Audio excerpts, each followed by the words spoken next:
Hello everyone, and welcome to tonight's bedtime story with me, Mrs T. And you know Mrs T's going to choose her favourite author. Can you guess who it is? That's right, it's Julia Donaldson. And tonight I'm going to read a classic that me and Daisy and Buddy used to read every night when they were little, and it's called A Squash and a Squeeze. Are you sitting comfortably? Well, let's begin. A little old lady lived all by herself, with a table and chairs and a jug on the shelf. A wise old man heard her grumble and grouse, "There's not enough room in my house." "Wise old man, won't you help me, please? This house, it's a squash and a squeeze." Take out your hen," said the wise old man. "Taking my hen? Oh, that's a curious plan." Well, the hen laid an egg on the fireside rug and flapped around the room.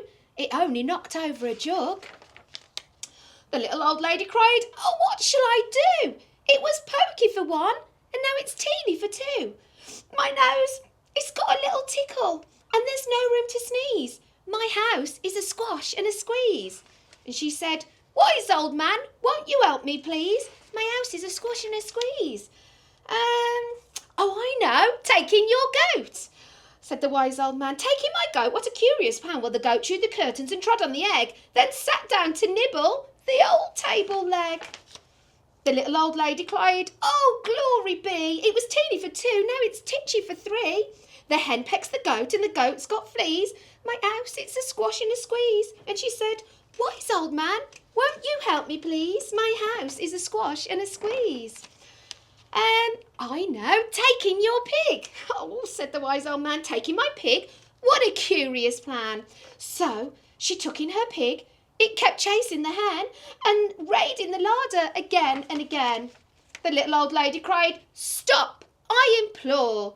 It was titchy for three, now it's teeny for four. Even the pig in the larder agrees. My house is a squash and a squeeze." And she said, "Wise old man, won't you help me, please? My house is a squash and a squeeze."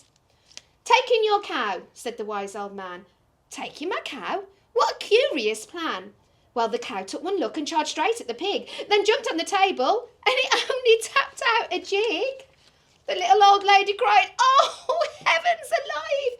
It was teeny for four, now it's weeny for five. I'm tearing my hair out, I'm down on my knees. My house, it's a squash and a squeeze." And she said, "Wise old man, won't you help me, please? My house is a squash and a squeeze." Take them all in," said the wise old man. "But then I'll be back where I first began." So she opened the window and out flew the hen. "Oh, that's better. At last I can sneeze again." Shoo, shoo, shoo, she shooed out the goat and she shoved out that pig. Oh, and the house is beginning to feel pretty big. She huffed and she puffed and she pushed out the cow. "Just look at my house. It's enormous now. Thank you, old man, for the work you have done. It was weeny for five. It's gigantic for one. There's no room to grumble and there's no room to grouse. There's plenty of room in my house."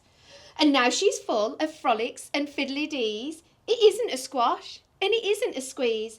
Yes, she's full of frolics and fiddly-dees. It isn't a squash and it isn't a squeeze. Did you enjoy that, children? Look at the time. It's bedtime now.